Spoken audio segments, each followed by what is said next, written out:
코로나 초기 감염 우려가 커지면서 학생들의 학원행도 주춤했었죠. 그런데 코로나 사태가 길어지면서 상황이 달라졌습니다. 사교육비 총액이 역대 최대를 기록했습니다. 특히 초등학교 사교육, 비용도 크게 뛰었습니다. 자세한 내용 최희연 기자가 전합니다. 코로나 상황이 나아지지 않으면서 고3을 제외한 아이들은 등교와 원격 수업을 반복해야 했습니다. 교육부는 정상 등교를 원칙으로 했지만 사실상 매일 학교에 가는 건 쉽지 않았고 학습 결손에 대한 불안은 커졌습니다. 이 때문일까요? 지난해 사교육비 총액이 23조 원을 넘어섰습니다. 역대 최대치입니다.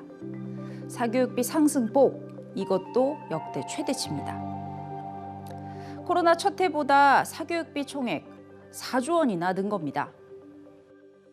2년차 들어서면서 이제 백신 접종이라든지 대면 활동을 서서히 완화하고 여러 가지 상황이 원년도로 이전 연도로 상당한 회귀 현상을 보인 것으로 생각이 됩니다. 이번엔 총액 말고 월평균 사교육비 따져보겠습니다. 초중고 1인당 월평균 사교육비는 36만 7천 원. 지난해보다 6만 원가량, 비율로는 20% 넘게 늘었습니다. 실제 참여하는 학생들이 낸 사교육비는 평균 48만 5천 원입니다. 3만 5천 원 정도 늘었습니다. 그러니까 월 평균 50만 원가량은 사교육비로 낸다는 겁니다. 구체적으로 들어가 보면 특히 초등학교 사교육비가 변화가 컸습니다. 일단 코로나 첫 해보다 초등학생의 경우 40%가량 늘었습니다. 9만 원이나 늘었으니 한 과목 정도 학원을 더 보낸다는 얘기입니다. 일반 교육과 사교육도 늘었는데 특히 예체능 부분에서 크게 늘었습니다. 중고등학교는 어떨까요? 중학교와 고등학교는 코로나 시대에도 월 평균 사교육비 꾸준히 증가해 왔습니다. 중학교는 지난해 월 평균 약 39만 2천 원, 고등학교는 41만 9천 원을 학원 가는 데 썼습니다.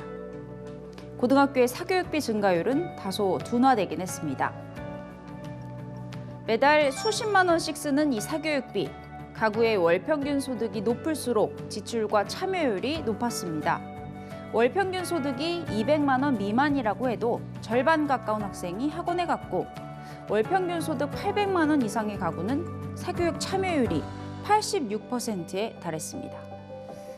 소득에 따른 사교육비 격차는 1%포인트가량 줄었습니다. 지역별 차이도 꽤 났는데 서울이 다른 지역에 비해 큰 차이로 앞섰습니다.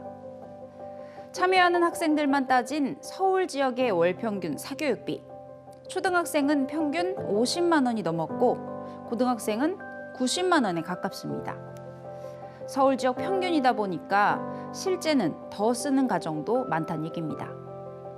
이 사교육 왜 받는 것이냐고 물었더니 학교 수업 보충이 절반을 차지했고 선행학습이 그 뒤를 이었습니다. EBS 뉴스 최희연입니다.